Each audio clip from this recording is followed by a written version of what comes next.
이번 시간에는 44페이지예요. 진이 아닌 의사표시 보죠. 107조입니다. 이 진이 아닌 의사표시를 비진이 표시 이렇게 표시하기도 하고 단독 허위 표시 이렇게 표현하기도 하고 심리유보 이렇게 하기도 해요.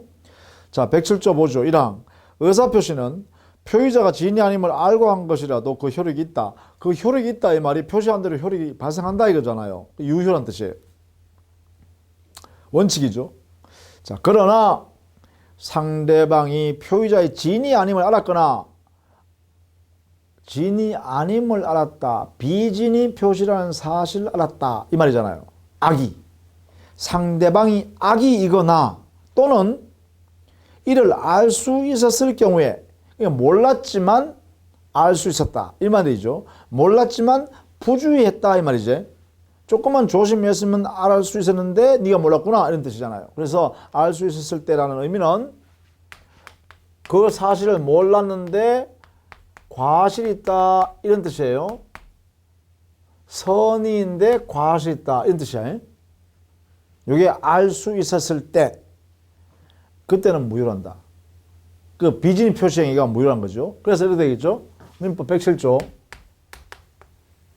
자, 비진이 표시행위는 표시는 그대로 표시한 대로 효력이 있으니까 유효다 이런 말이고요. 다만 무효가 되는 이 표시행위가 무효가 되는 경우도 있는데 그래서 어떨 때다? 상대방이 비진이 표시라는 사실을 알았거나 알 수 있을 때 이래 되죠. 따라서 이때는 상대방이라는 사람이 알았다, 악의 또는 부주의했다, 과실이 있는 경우 이럴 때만 무효다. 이래 되죠. 이렇게. 자, 그럼 요것을 꼬아 두셔야 돼요. 이 표시란 것은 비진이 표시. 비진이 표시가 원칙은 유효, 표시한 대로 효력이 생긴다 이 말입니다. 다만 그 표시행위가 무효가 되는 경우는 반드시 상대방이 비진이 표시라는 사실을 알았거나 또는 과실이라는 것은 알 수 있었다는 건데 이 의미는 선의인데 과실이 있다. 이렇게 해석하는 겁니다. 요 과실의 의미입니다. 과실의 의미. 자, 그러면요. 이것을 이 비진이 표시를 뭐라 한다고요? 표의자가 자기 혼자 단독으로 허위의 내용을 표시하는 거다 이 말이에요. 표시의 내용이 허위다 이 말이에요. 그것을 표의자가 허위로 한다는 것을 알고 하는 거예요. 알고서 하는 거예요. 그럼 이것을 정리해보면 즉 비진이 표시라고 하기 위한 요건입니다. 요건. 자, 우리 교재 보죠. 44페이지에 양갈로 2번입니다. 첫 번째 의사표시가 존재한다. 그렇죠? 존재하는 의사표시가 해야 되니까 의사표시의 존재해야지 일단 의사와 표시행위가 일치하지 아니하더라. 세 번째, 이 불일치 사실을 말을 하고 있는 표의자가 알고서 한다. 그렇죠? 알고서. 이런 경우가 뭐라고요? 비진이 표시, 단독 허위 표시. 효과는요, 원칙은 무효, 유효, 예외적으로 무효. 그죠? 이게 요건이라면 효과를 정리해보면 요건이 갖춰졌을 때 효과는 이 표시행위가 효과에 대해서요. 이렇게 표현한다. 그죠? 원칙은 표시한 대로 효력이 있다. 표시는 유효다. 이게 원칙입니다. 원칙. 표시한 대로 효력이 있다. 자, 다만 이 표시행위를 무효로 하는 경우도 있어요. 이게 예외예요. 예외는 무효로 취급합니다. 무효. 자, 이게 이제 중요합니다. 그죠? 원칙은 유효인데 예외로 무효가 된다. 요거를 여러분 반드시 제가 2번, 3번, 4번 자꾸 쓰는 이유고 계속 말하는 이유가 뭐예요? 여러분 이거 기가 따갑도록 이거 들으셔야 됩니다. 비진의 표시는 원칙은 유효다. 다만 상대방이 알았거나 알 수 있을 때는 무효다. 표시는 무효다. 이 예외 무효 언제라고요? 상대방이 표시를 받은 상대방입니다.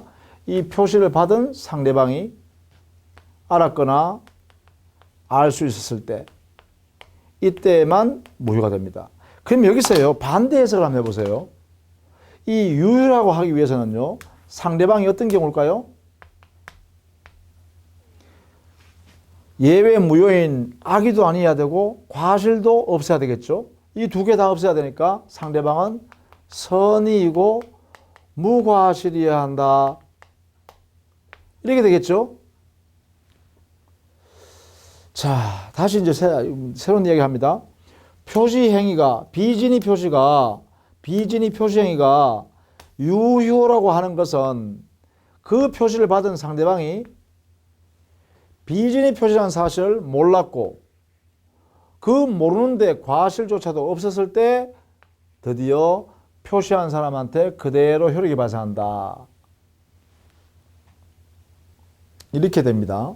왜냐하면 이 예외 무효인 것을 봐서 이렇게 반대해서 가는 거예요. 무효인 것은 어떤 거냐? 효력이 안 생기는 것은 악의 또는 과실이니까 악의도 아니요 과실도 없어야 된다. 이게 바로 선의 무과실이죠. 자, 이렇게 된다라는 것을 꼭 기억하십시오. 이 효과를 이해하는 게 중요합니다. 자, 그것이 여러분 교재는요 45페이지에 재료에 동그라미 2번 예외 보세요. 상대방이 표의자의 지인이 아님을 알았거나 알 수 있을 경우에는 상대방 보호 가치가 부정되므로 무효이다. 이때 상대방의 악의 또는 과실이 있음을 입증할 것은 표의자가 해야 합니다. 표의자, 말한 사람. 그 다음에 제3자 관계, 이 무효, 그죠? 이 무효를 가지고는 선의의 제3자 대항할 수 없다 했죠. 선의의 제3자에게 대항하지 못한다. 이 말은 이 선의의 제3자를 권리 그대로 보호해 주겠다라는 것입니다. 이 무효는 이 사람한테 주장할 수 없어요. 왜 대항하지 못한다 이렇게 표현해요. 대항하지 못한다. 이 말은 바로 제3자를 보호한다 이런 뜻입니다. 자, 이때 제3자는요 선의이기만 하고요 과실 여부는 묻지 않죠. 몰랐는데 과실 있냐 없냐 따지지 않고 제3자는 보호돼요. 선의. 그리고 이것은 추정한다 했습니다. 판례가 추정한다. 선의로 추정한다 했어요. 따라서 선이 아닌 악이라는 입증은 표의자가 해야 됩니다. 자, 적용 범위는 앞에서 우리 했으니까 그대로 보시면 되겠고 그 밑에 판례도 한번 보시는데 그 중에 3번 공무원이 사직원을 제출하여 의원 면직 처분을 한 경우 비록 사직할 뜻이 아니었다고 하더라도 표시된 대로 효력을 발생한다. 이것은요 행정법 규정을 그대로 해석한 것에 불과하고요 우리 민법 비진의 표시에 관한 규정 107조를 적용한 것은 아닙니다. 그래서 거기에 주의라고 해놨죠.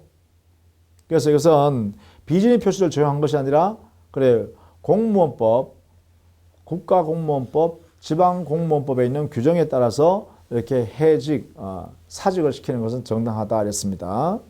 조심하십시오. 그럼 이 사례를요 그림으로 그리면 이렇습니다. 사례를 정해보면 갑이라는 사람이 자기 건물의 소유권을 줄 지인이, 줄 의사는 없으면서 을한테 야, 이 소유권 내가 공짜로 줄 테니까 증여 받을래? 라고 표시했어요. 증여의 표시를 했습니다. 이렇게. 자, 이때 이 을이라는 사람이 불일치 사실을 이 표의자는 알고 했죠. 알면서. 그러면 이 갑의 이 증여의 의사표시는 뭐예요? 민법 107조 지인이 아닌 의사표시이기 때문에 이 상대방이 선의이고 무과실이라면 즉 비진이 표시라는 사실을 몰랐고 모르는데 과실이 없다면 이 표시는 그대로 유효입니다. 유효이니까 이때 을이 고맙다 내가 받을게라고 해버리면 이 두 사람 사이는 정려 계약이 유효하게 체결됩니다. 유효. 이렇게 해요. 유효하게 체결되니까 을은 갑한테 소유권 내놔라 할 권리가 있고 따라서 갑은 을한테 소유권 등기를 이전해 줘야 됩니다. 이렇게. 그러면 을이라는 사람은 유효이기 때문에 소유권 취득한다 그죠? 정당하게 정려받았으니까 유효하게 정려를 받았으니까 을은 소유권을 취득한다 이 말이에요. 인정된다. 그래서 이게 상대방은 선임무과시라면 유효다. 이렇게 되겠죠. 그 다음에 이때 유효라는 의미는 뭐냐? 소유권을 이 계약 내용대로 효력을 취득한다는 것입니다. 정려면 소유권 취득하는 거고 만약에 임대차면 이 사람은 사용할 권리인 임차권이 발생하겠죠. 자, 이렇게 된다는 것입니다. 그러니까 이후에는 이 소유권을 취득한 을로부터 거래한 제3자는요. 이런 경우에는 이 을이 소유자이기 때문에 을로부터 이렇게 매수한 제3자 이 사람은 대금을 지급하고 소유권을 이렇게 이전해 오면 등기 이전해 오면 이 사람은 언제나 소유권 취득하죠. 언제나 소유권 취득한다. 이게 되겠죠. 자, 그런데 말이죠. 여기서 만약에 이렇게 바뀌어 버리면 이 조건들이 이 내용의 요건들이 다 바뀌면 어떻게 될까? 만약에 을이라는 사람이 여기서 이 비진이 표시라는 사실, 갑의 비진이 표시라는 사실을 알았거나 또는 알 수 있었다라고 하면 누가? 을이라는 사람이. 그러면 이 의사표시는 무효가 되고 무효가 되니까 이 증여의 의사표시도 그대로 무효가 되겠죠. 이렇게 무효.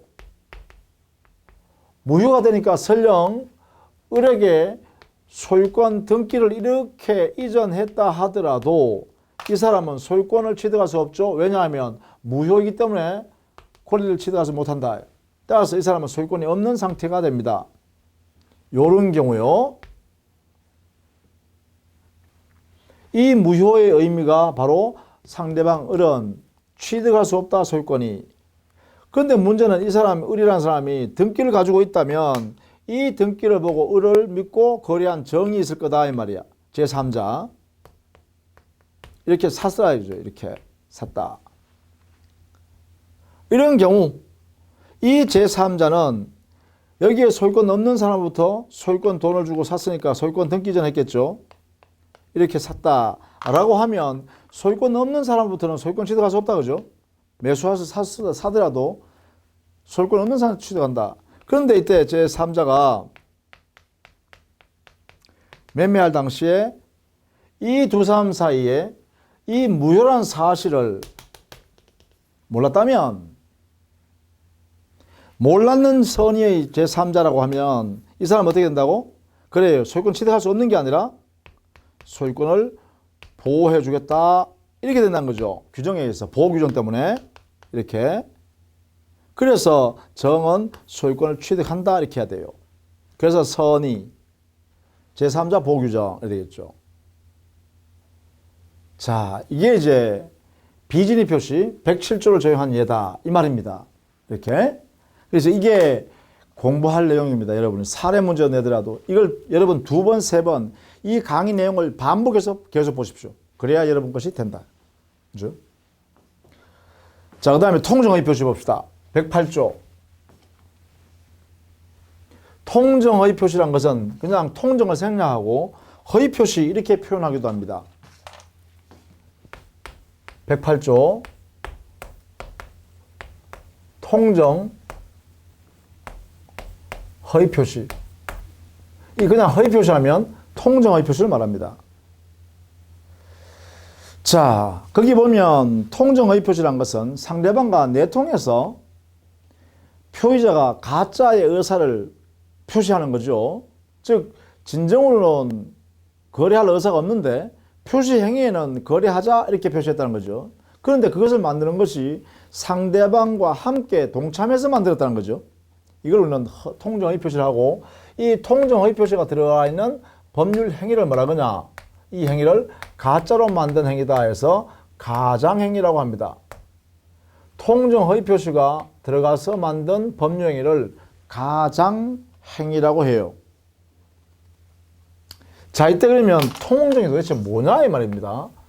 자, 통정이라는 것은 우리 사회에서는 일반적으로 짜고라고 하죠. 둘이가 짜고 가짜로 만들었네 이렇게 하죠. 자, 이런 의미를 자, 이게 빼버리고요. 이런 의미를 갖고 있는데 이것을 우리 판례는 양해했다. 상대방이 양해했다. 상대방이 합의해 주었다. 가짜로 만드는데 이렇게 표현합니다. 그래서 결국 이제 통정이라는 것은 가짜로 만들기로 하는 의사를 상대방과 합의하에 가짜로 만들어냈다. 이걸 우리는 사회에서는 짜고 한다 이렇게 하죠. 그래서 이게 같은 의미다라고 보시면 돼요. 이렇게.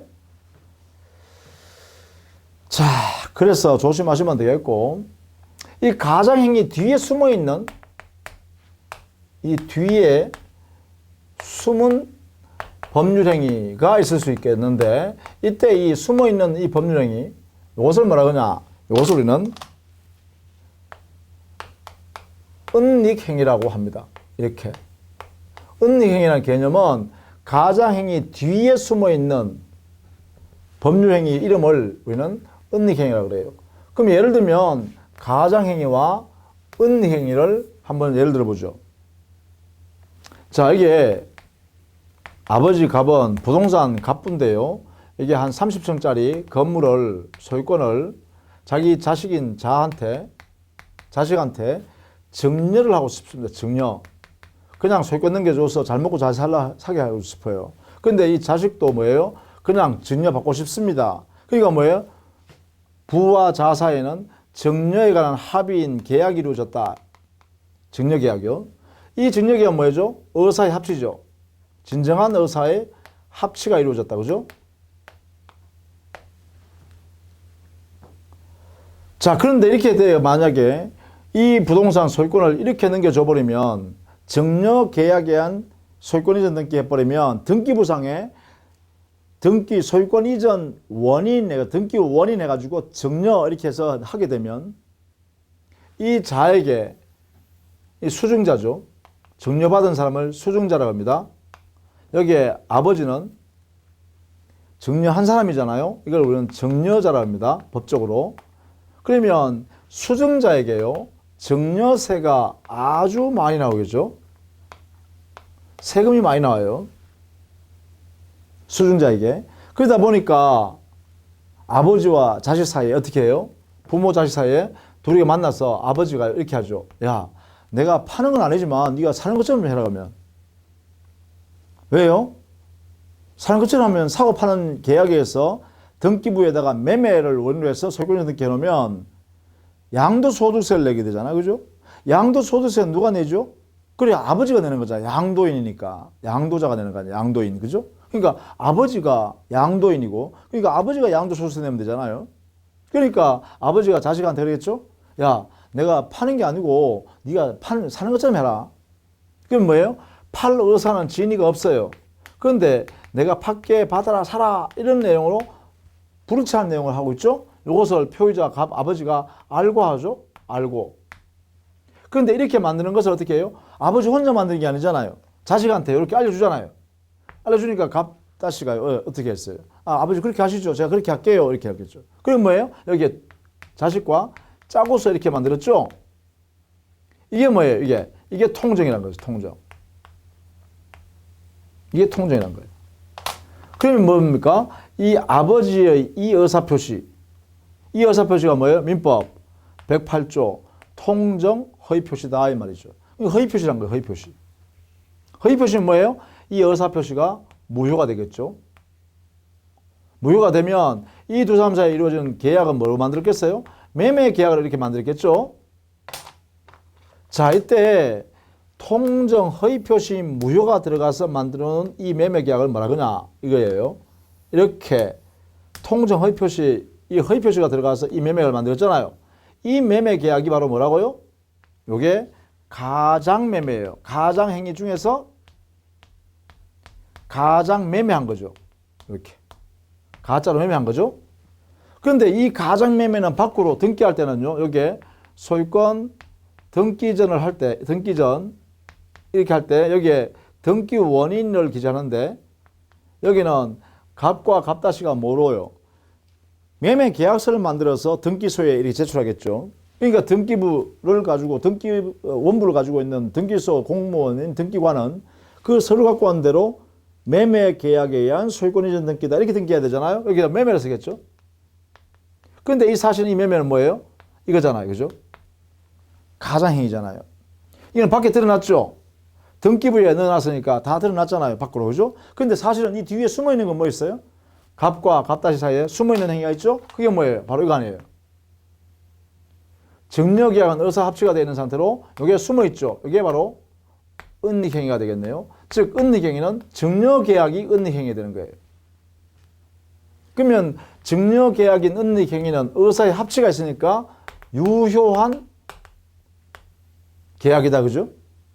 그래서 가장행위인 가장매매는 민법적으로 무효이지만 당사자 사이에 증여의 의사의 합치가 있는 이것은 진정으로 의사가 합치되어 있으니까 은닉행위는 유효하다 이렇게 평가하겠죠. 이게 바로 통정허위 표시 가장행위. 통정허위 표시 가장행위. 그 다음에 가장행위가 밖으로 드러나 있지만 뒤에 숨어있는 증여계약을 은닉행위 이렇게 표현한다는 거예요. 자, 이것이 여러분 46페이지에 은닉행위라는 개념 정도는 꼭 알아두셔야 됩니다. 자, 그러면 통정허위 표시가 되기 위한 요건 한번 볼까요? 통정허위 표시가 되기 위한 108조의 요건 봅시다. 첫 번째, 존재하는 의사표시가 있어야 됩니다. 의사표시의 존재가 있어야 되죠. 존재하고 있어야 됩니다. 두 번째, 의사와 표시행위가 불일치해야죠. 세 번째, 이 불일치 사실을 표의자가 알고 있어야죠. 알고 있어야 됩니다. 그런데 표의자만 알고 하는 것이 아니라 네 번째요. 이 내용을 불일치 사실을 표의자가 알 뿐만 아니라 상대방과 합의하에 이루어져야 되죠. 합의. 양해. 상대방의 양해가 있는 상태에서 이루어져야 되죠. 이때 우리는 이 상대방의 합의 양해를 뭐라 했다고요? 법에서는 민법 용어로서는 이게 뭐예요? 바로 통정이다 이 말이에요. 자, 여기 1번과 3번, 1, 2, 3번 여기까지는 뭐예요? 여기까지는 우리 민법 107조 요건과 같죠?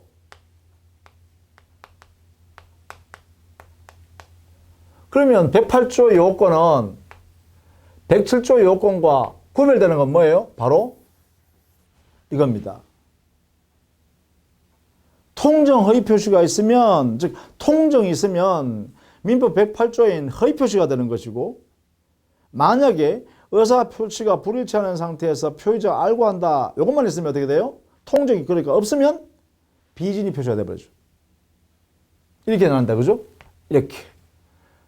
자, 그래서 통정이란 말은 대단히 중요합니다. 근데 비진이 표시가 되면 어떻게 되나요? 이 표시는 원칙은 유효잖아요.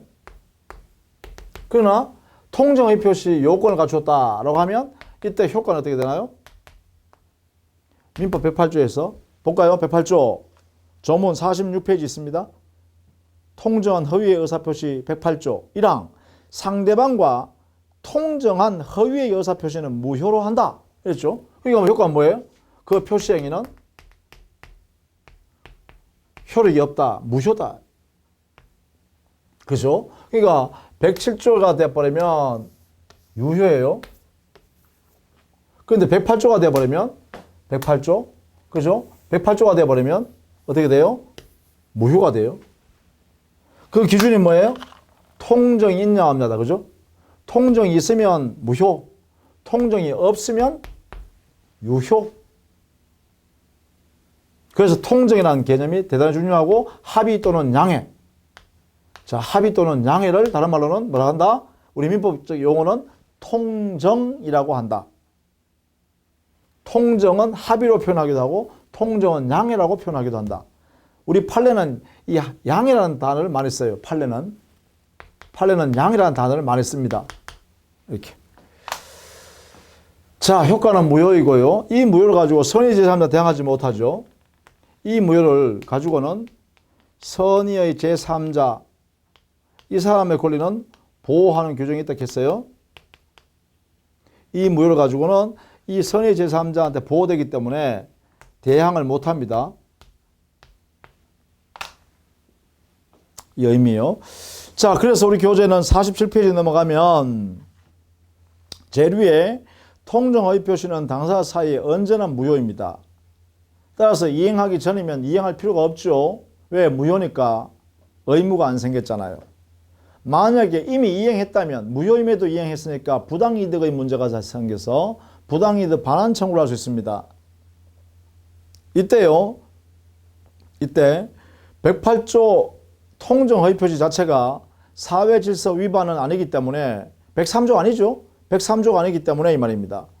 불법 어린급여 746조 반환 청구할 수 없다는 이 규정이 적용되지 않아 당연히 반환 청구를 할 수 있다는 것입니다. 자, 그 다음에 통정허위 표시에 의한 가장행위했는데 그 가장행위인 그 재산이 채무자의 재산으로서 채권자에게 변제하기 위해서는 그 채무자의 재산, 즉 통정허위 표시에서 가장행위를 한 그 대상의 재산을 처분하면 채권자에게 변제를 못하는 그러한 재산, 채무자의 유일한 재산이야. 그 채무자의 유일한 재산을 채무자가 통정허위 표시에서 가장매매를 통해서 타인에게, 지 친구한테 넘겨줬다 라고 하면 채권자는 통정허위 표시를 한 채무자의 그 가장행위를 취소해 버릴 수 있습니다. 그것이 여러분 교재는 티귿 동그라미, 니은 동그라미입니다. 47페이지 제일 위에 니은 동그라미. 허위 표시가 채권자 취소권의 요건을 갖춘 경우 통정 허위 표시를 한 채무자의 채권자는 채권자 취소권을 행사할 수 있다. 여기는 406조에 있어요. 이때 이 가장행위가 사해 행위에 해당되면 취소한다 이렇게 합니다. 그 다음에 동그라미 2번 제3자에 대한 효력. 제3자에 대한 효력은 그 무효를 가지고 대항하지 못한다 해놨는데 이때 제3자는 선의의 제3자에 대항하지 못한다. 그죠? 그게 108조 2항에 있습니다. 자, 이때 니은에 보시면 제3자는 선의로 일단 추정합니다. 선의로 추정. 선의로 추정합니다. 따라서 표의자가 제3자 악의임을 입증해야만 자기의 재산을 제3자로부터 되돌려 가져올 수 있습니다. 자, 티귿 동그라미 여기에 제3자란 것은 계약 당사자, 법령이 당사자, 가장매매 당사자, 가장행위 당사자, 통정허위 표시한 당사자를 제외한, 그리고 그들의 포괄승계인 같은 상속인 제외한 그 밖의 제3자 중에서 가장행위를 기초로 하여 새로운 법률관계를 맺은 사람만을 제3자로 합니다. 그래서 그 제3자에 해당되는 자, 해당되지 않는 자를 47페이지에 표로 만들어 놨는데 이것은 여러분이 해당되지 않는 사람, 제3자에 해당되지 않는 사람을 좀 암기를 하십시오. 이거는 시험을 치기 위해서 정답을 빨리 고르기 위해서는 이 해당되지 않는 사람을 암기하십시오. 여기에 해당되는 사람, 여기 해당되지 않는 사람이 나오면 해당되지 않는 사람 찍고 그 외에는 해당되는 사람으로 해석하면 되겠다 이 말입니다.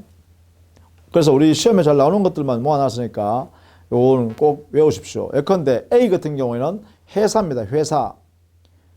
뭐 앞에 있는 단어들이 많습니다만 회사라는 단어가 눈에 보이죠.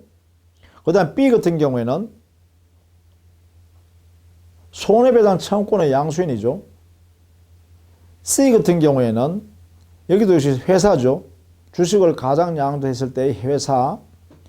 D 같은 경우에는 제3자를 위한 계약에서의 제3자. 요거는 제3자라는 단어를 좀 외우십시오. 거기에 D. 그 다음에 E 같은 경우는 법인입니다. 마지막에 보면, 그죠? 뭐 이런 식으로 여러분 좀 숙지하시고, 그 다음에 G 같으면 일반 채권자, 그 다음에 H 같은 경우에는 추심을 위해서 채권을 양수한 자였죠. 추심을 목적으로 하러 채권을 양수받은 경우, 추심. 자, 이렇게 여러분이 정리를 좀 해두시기 바랍니다. 자, 그 다음에 착오로 인한 의사표시입니다. 이 착오로 인한 의사표시는요, 기본적으로 의사표시가 불일치하는 사실을 모르고 하는 거예요. 그러면 지금까지요, 107조나 108조의 경우는 비진입 표시거나 통정 허위 표시에 있어서는 여기는 모두 불일치 사실을 표의자가 알고 하는 거죠. 이걸 가지고 하는 겁니다. 그런데 민법 108조, 109조예요. 이게 지금 착오로 인한 의사표시인데, 착오. 여기는 의사표시가 불일치하는 사실을 표의자가 모르고 하고 있는 거예요. 이 사실을 모른다는 거예요. 이게 이제 이렇게 구별 기준입니다. 자, 그러면 이때 착오의 유형은 어떤 게 있는가? 착오의 유형. 뭐 종류라 해도 좋고요. 여기는 너무 많습니다. 너무 많은데 뭐 거기는 의미는 좀 받아주시면 되겠고, 특히 여기서 조심해야 될 건 동기의 착오입니다. 동기의 착오. 착오 유형 중에 가장 중요한 게 동기의 착오입니다.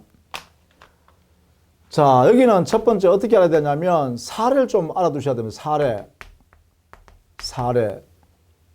이걸 좀 정리해 두세요. 예컨대 사거리에 전철역이 들어온다라고 생각하고 그것을 동기로 삼아서 내가 그 사거리에 있는 토지를 시가보다 좀 더 비싸게 샀습니다. 뭐 내가 사면 한 8억 정도 사면 되는데 10억을 주고 샀어요. 왜요? 왜 샀어요? 그 사거리에 내가 토지를 산 그 사거리에 전철역이 들어오니까 앞으로 땅값이 오를 거야. 이렇게 생각하고 자기가 샀다는 거예요. 그런데 매매 계약을 10억에 사기로 약속해 놓고 보니까 나중에 보니까 거기에 전철역이 안 생긴대요. 그러면 자기가 매매 계약하게 된 동기가 뭐냐면 전철역이 들어온다는 것. 그런데 그것은 진실과 달라. 그것을 자기가 모르고 했어.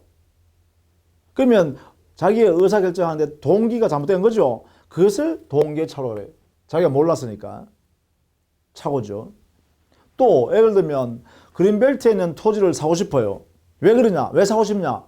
지금 그린벨트에 있는 토지는 지금 8억밖에 안 가. 사면. 그런데 내가 10억을 주고서 사고 싶어. 왜? 곧 자기가 들어보니까 곧 그린벨트가 해제될 것 같대. 그러니까 그러면 그린벨트 해제되면 저 토지는 20억 갈 건데 지금 내가 10억에 사도 괜찮겠다는 거죠. 그래서 어떻게 해요? 가서 토지 소유자한테 야, 내가 10억 주고 내한테 팔래 이랬어요. 그래서 판다고 약속했네요. 근데 알고 보니까 그린벨트 해제 안 된대요. 그러면 매매 계약은 법령이잖아요. 자기가 10억에 살 의사를 가지고 10억에 샀게 했잖아요. 그러면 의사표시가 일치한단 말이에요. 착오 없어요. 의사표시에는. 어디만 착오가 있어요? 그래요. 그 의사표시를 하게 된 동기에 착오가 있는 거죠. 동기. 그린벨트 해제된다라고 자기는 인식했는데 알고 보니까 잘못 인식해가지고 오인하는 거죠. 오인해서 그린벨트가 해제 안 된다 이 말이에요. 사실은. 이런 것들이 뭐예요? 동기착오예요. 그 동기착오 참 많습니다. 인간이 한계 있잖아요. 능력이 한계 있잖아요. 자, 그러면 동기착오는 첫 번째, 두 번째 이 효과를 어떻게 정리할 거냐? 첫 번째요. 원칙적으로는요. 동기에 착오 있는 것이지 의사표시 안에는 착오가 존재하지가 않습니다. 그죠? 그래서 의사표시의 착오가 아니기 때문에 여기는 민법 109조에 있는 착오에 의한 의사표시 취소라는 이 규정을 적용할 수가 없습니다. 이 말은 곧 뭐예요? 취소할 수 없다는 것이죠. 이게 원칙입니다. 원칙. 취소할 수 없으니까 뭐예요? 그 법령에는 유효한 법령이가 되겠죠. 유효행위로 적용받아야 한다. 이래 되겠죠. 유효행위다. 유효행위. 이게 원칙입니다. 동기의 착오가 있더라도 이 동기의 착오에 의해서 의사표시를 하고 그 의사표시를 해서 거래행위라는 법령을 했다. 법령을 했다. 자, 이때는 이 동기에만 착오가 있는 것이지 의사표시 안에는 착오가 없다. 여기는 착오가 문제 안 된다. 착오 문제되지 않으면 109조 적용할 수 없으니까 취소할 수가 없다. 그러니까 이 법령에는 그대로 유효하다. 다만 예외적으로요. 이걸 알아두셔야 됩니다. 예외. 이것도 판례와 통설인데요. 판례 중심 볼게요. 예외. 그럼 이게 정반대겠죠. 의사표시에 착오가 있다라고 인정할 수 있는 경우로서 이때는 민법 109조 이것을 적용할 수 있다 이렇게 해석해야 될 것이고 따라서 취소가 가능하다 이렇게 해석해야겠죠. 예외는 그죠? 그러면 예외 어떤 경우에 이렇게 되냐 이 말이야. 여기는 그 착오가 있는 동기를 외부 상대방한테 표시했거나 표시한 때 동기를 자기가 동기 있잖아요. 야 그린벨트 해제된다 그러기 때문에 내가 이거 토지를 내가 10억에 사는 거다. 이렇게 표시했다는 거예요. 상대방한테 표시했거나 아니면요 오히려 그 땅 주인이 말이죠 그린벨트 해제된다고 막 소문을 퍼뜨린 거야. 그래서 내가 땅을 살려고 찾고 다녔는데 그 소리를 들으니까 그래 그러면 내가 살게. 내가 8월 그린벨트 해제되면 오를 거니까 내가 2억 더 줄게 해가지고 샀다. 자 이래 되면 어떻게 돼요? 상대방이 동기의 착오를 유발시킨 거죠. 그죠? 상대방이 동기의 착오를 유발시켰거나 또는 동기의 착오를 일으키게끔 제공한 경우 유발시켰거나 제공한 경우 상대방이요. 이런 경우에는 취소할 수 있도록 하자라는 것입니다. 이런 경우. 그러니까 이건 두 가지입니다. 요거 하나, 요거 하나. 동기를 착오에 빠진 동기를 표시했거나 아니면 동기에 착오에 있는 사람이 표시는 하지 않았지만 그 동기 착오에서 의사표시한 사람의 상대방이 그렇게 동기 착오에 빠지도록 유발시켰거나 또는 그렇게 빠지도록 여러 가지 자료를 제공해줬다 이 말이에요. 그랬을 때는 표시 여부를 불문하고 이때는 취소할 수 있도록 하는 거죠. 자, 그래서 결국은 동기의 착오에 의해서 취소하는 경우는 이거밖에 없습니다. 반드시 이거는 여러분이 숙지 반드시 중요 표시해 놓고요 해놔야 됩니다. 자, 그렇게 해서 표시상의 착오. 나머지는 여러분 읽어보시면 되겠습니다. 표시상의 착오는 표시를 잘못하는 거죠. 오기한 거예요. 오기. 잘못 기록한 거죠. 내용을 착오한 것은 그 가치나 의미를 잘못 이해한 거죠. 그 다음에 기간의 착오란 것은 표시기관이 말하는 사람이 또는 글 쓰는 사람이 잘못 표시했다면 기관이 그때는 표시상의 착오예요. 다만 전달기간의 착오는 이거는 의사표시 착오 문제가 아니고 도달이 안 됐다는 거예요. 부도달의 문제예요. 자, 그것이 제일 밑에 49페이지 제일 밑에 있습니다. 자, 이렇게 해서요. 착오에 관한 종류를 봤어요. 동기의 착오 반드시 합니다. 착오의 종류에서는 동기의 착오 이거 반드시 해두셔야 됩니다. 왜? 우리 사회에서는요. 주로 동기의 착오가 많이 일어나요. 자, 그러면 다음 시간에는요. 뭘 하느냐. 착오로 인한 의사표시를 취소하기 위한 요건합니다. 우리 민법 107조를 먼저 잠깐 보고 109조를 잠깐 보고 끝낼게요. 자, 48페이지 109조 착오로 인한 의사표시 1항. 의사표시는 법률행위의 내용의 중요 부분에 착오가 있는 때는 취소할 수 있다. 첫 번째, 취소하기 위해서는 표의자가 착오가 있어야 되는데 그 착오가 아무데나 착오가 있으면 되는 게 아니라 거래한 법률행위의 중요 부분에 관하여 착오가 있어야 돼요. 첫 번째, 중요 부분에 착오가 있을 것. 그러나 그 착오가 표의자의 중대한 과실을 위한 때는 취소하지 못한다. 그러면 보세요. 취소할 수 없는 사유가 발생하면 안 되잖아. 그러면 취소할 수 없는 사유가 발생하지 않았을 것 이래야 되죠. 취소할 수 없는 사유가 발생하지 않으려고 하면 결국은 표의자가 착오에 빠졌는데 그 착오를 일으킨 것이 표의자한테 중대한 과실이 없으면 되죠. 그래서 두 번째 요건 표의자에게 중대한 과실이 없을 것. 그러니까 첫 번째는 있을 것, 두 번째 요건은 없을 것. 첫 번째 있을 것은 중요 부분에 착오가 있을 것. 두 번째 없을 것은 중대한 과실이 표의자한테 없을 것. 이 두 가지 요건을 갖추면 표의자가 취소할 수 있다는 거예요. 그래서 이 요건에 관한 내용을 다음 시간에 구체적으로 보도록 하겠습니다. 대단히 중요한 부분이기도 합니다. 그래서 다음 시간으로 하겠습니다. 자, 수고 많으셨습니다.